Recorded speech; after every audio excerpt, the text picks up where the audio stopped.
Halo semua, balik lagi dengan Gotian di Sumur Gadget. Oke, sekarang waktunya kita bahas Samsung Galaxy S25.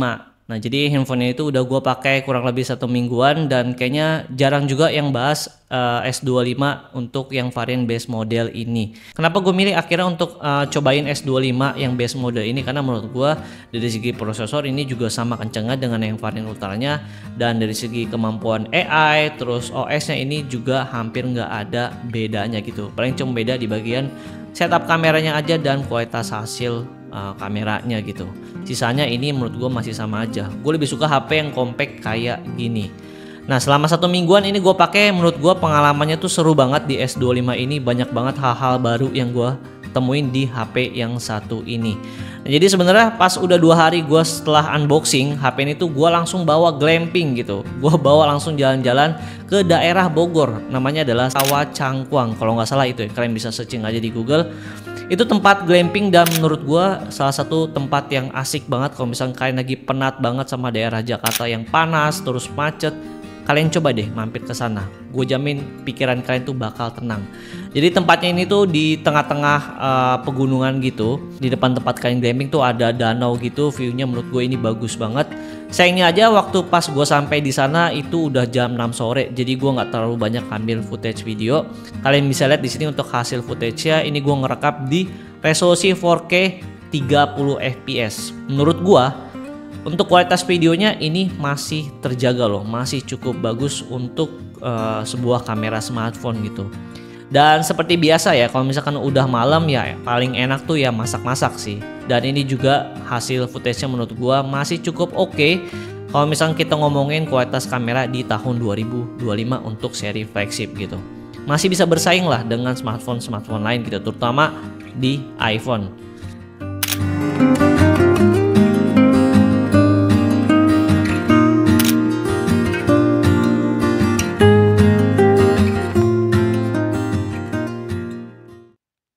Nah, oke, kita lanjut ke esokan harinya. Ini pagi-pagi.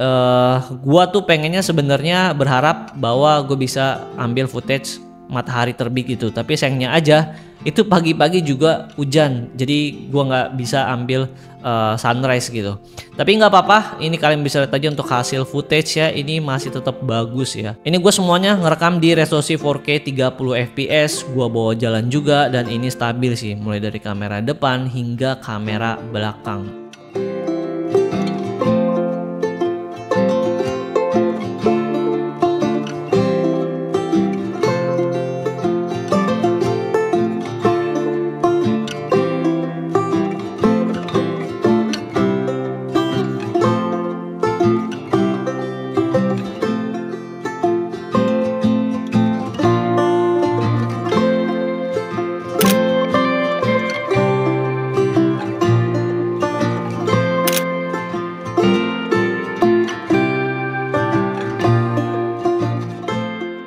Oh ya, ada satu fitur yang menarik di S25 ini kalau misalkan di bagian videografinya, yaitu di video pro-nya, ini dia tuh udah ada fitur lock profile. Jadi kalau misalkan kalian yang suka editing atau kalian suka color grading gitu videonya, itu kalian bisa cobain deh fitur yang satu ini. Jadi harusnya untuk hasil video dari S25 ini tuh bisa lebih gokil lagi sesuai dengan keinginan kalian gitu warnanya. Nah, di bagian kamera bawaan Samsungnya ini sebenarnya tuh udah banyak fitur baru ya, dan tampilan UI-nya menurut gue jadi lebih gokil lagi, lebih bagus lagi. Ini tuh kalian tuh sekarang tuh udah dikasih yang namanya filter. Nah, filternya ini tuh sebenarnya beda dengan filter kebanyakan dari smartphone gitu. Kebanyakan dari smartphone kan paling cuma dikasih filter yang udah gitu ditentuin warnanya. Nah, tapi di sini kalian bisa custom sesuka kalian. Kalau misalkan kalian gak suka dengan fitur yang udah disediain Samsung di sini, kalian juga bisa buat filter versi kalian sendiri. Misalnya nih, kalau misalkan kalian lagi suka sama sebuah foto gitu, tone warnanya, kalian bisa aja save image-nya di galeri kalian. Habis itu udah deh, kalian tinggal masukin aja dan kalian bikin filternya di aplikasi kameranya ini. Nanti dia akan otomatis ngikutin warna sesuai dengan foto yang udah kalian download tadi gitu. Ini menurut gua satu fitur yang bagus sehingga kita tuh dikasih kebebasan untuk bikin filter kita sendiri. Good job Samsung. Selanjutnya kalau misalnya kalian perhatiin di bagian UI kameranya ini tuh di sebelah kanan ada quick button gitu. Di sini tuh kalian bisa atur ISO, terus yang filter tadi yang gue udah bilang. resolusi, dan yang paling penting udah ada EV-nya juga. Kita bisa atur exposure di sini. Kalau buat gue pribadi, exposure yang paling oke, gue biasanya gue kurangin minus 0,3 sih, biar hasil fotonya tuh tetap seperti apa yang mata gue lihat. Biasanya Samsung kalau misalnya kita jepret fotonya itu dia akan sedikit lebih terang, tapi kalau misalnya kalian turunin ke 0,3 atau mungkin 0,7 itu hasilnya menurut gue jadi lebih dramatis lagi sih. Overall sih gue jalan-jalan pakai handphone yang satu ini, gue ngambil foto ataupun video ini menurut gue hasilnya cukup memuaskan sih untuk handphone seharga belasan juta ini gitu. Jadi no komplain sama sekali di bagian kamera dan gue enjoy pakai HP yang satu ini. Untuk bagian AI sekarang juga kita dikasih tambahan banyak banget AI ya, yang kalau misalkan di sini kalian bisa lihat deh, ini AI-nya tambahnya udah lumayan cukup banyak. Ada audio eraser, kalau misalkan kalian mau video kalian tuh lebih bersih suaranya dari noise yang ada di sekitar kalian, kalian bisa pakai fitur yang satu ini. Nah, untuk fitur AI erasernya menurut gue di sini lebih gokil lagi. Jadi kalau misalkan kalian foto nih tangan, misalkan tangan kalian di depan muka kalian gitu, kalian coba deh hapus tangannya dan nanti pasti muka kalian tuh akan jadi utuh lagi. Ini menurut gua gokil banget dan hasil AI-nya ini tuh bener-bener smooth gitu. Jadi menurut gue ya Samsung tuh kalau misalkan soal AI kayaknya udah bener-bener nomor satu sih, dan jarang banget ada smartphone yang bisa bikin AI sebagus ini sih. Gue udah coba bandingin sama Apple Intelligence dan sayangnya aja untuk fitur di Apple Intelligence itu nggak sebagus fitur AI-nya yang ada di Samsung sih. Ya wajar aja sih karena sih Apple Intelligence sampai sekarang emang masih tahap pengembangan dan dia tuh offline ya. Beda dengan Samsung yang ini tuh dia sistemnya online. Jadi dikirim dulu ke server nanti baru balik lagi ke kita. Kalau misalkan kalian nggak online ya kalian nggak bisa pakai fitur yang satu itu. Tapi untuk di HP Samsung ada beberapa kok fitur AI yang udah jalan offline di HP-nya langsung. Nanti untuk urusan per AI-an gue akan bahas ke kalian deh di video terpisah biar video ini tuh nggak terlalu panjang.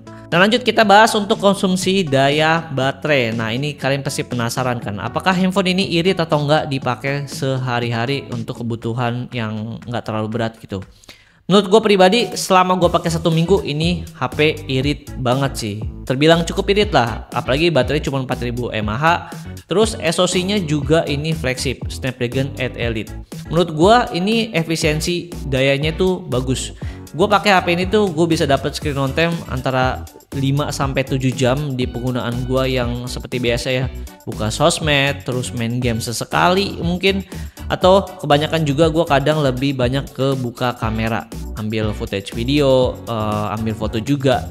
Ini gue bisa dapat screen on time segitu gitu. Jadi handphone ini tuh paling gue ngecas sehari sekali dan ini tuh bisa bertahan seharian. Jarang loh ada smartphone Samsung yang seri flagship tapi bisa bertahan seharian. Jadi menurut gua untuk efisiensi daya di handphone yang satu ini biarpun baterainya kecil ini udah bagus banget. Lalu hal yang menarik juga gua udah pakai 1 mingguan ini dan masih gua suka juga adalah di bagian tampilan UI-nya. Sekarang ini tuh kita tuh dikasih tampilan One UI 7 yang benar-benar fresh ya. Icon-iconnya juga baru. Terus yang paling gue suka yaitu di bagian control centernya. Sekarang tuh terpisah ya, jadi kalau misalnya kalian swipe dari pojok kanan atas ke bawah itu baru bisa buka control centernya. Tapi kalau misalnya kalian swipe dari tengah ke bawah atau mungkin dari sebelah kiri ke bawah itu dia buka untuk notifikasinya.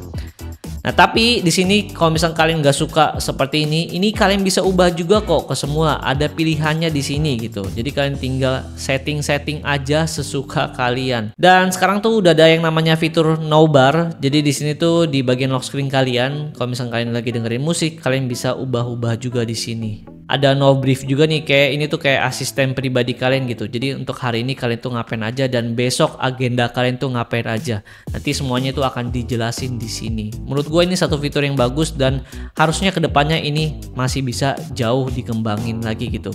Harusnya juga ini tuh bisa support untuk aplikasi-aplikasi pihak ketiga kayak misalkan Gojek, Grab dan segala macam.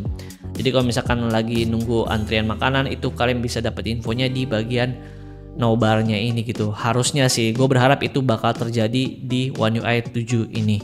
Next di bagian displaynya ini gue nggak ada masalah sama sekali. Ini layar 6,2 inch menurut gue udah cukup buat gue pribadi. Gue nonton Netflix, dia support HDR10 dan ini kualitas panelnya emang bener-bener bagus dan manjain mata banget. Apalagi juga di bagian settingan layarnya dia juga udah ada fitur vividness-nya ya.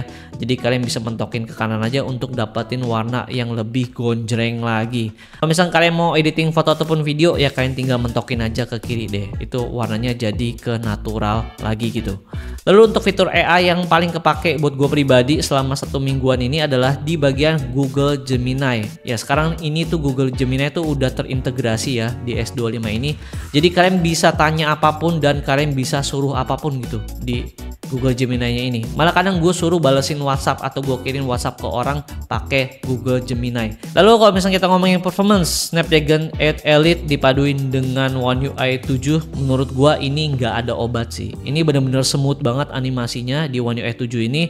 Gue buka tutup aplikasi, pindah-pindah aplikasi, multitasking dan segala macam ini lancar banget. Karena emang dari segi SoC-nya sendiri ini tuh yang paling kenceng ya. Untuk skor Antutu di sini sih gue tes, gue dapat skor di 1,9 juta untuk handphone sekecil ini.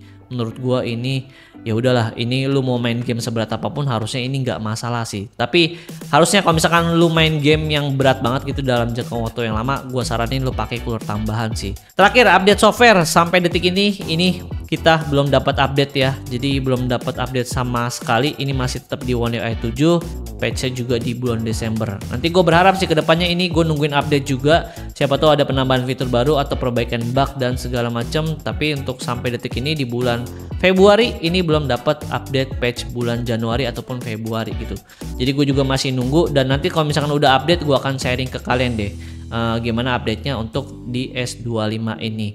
Nanti juga gue akan sharing ke kalian untuk fitur-fitur AI dan tips and trick juga pastinya di One UI 7 ini.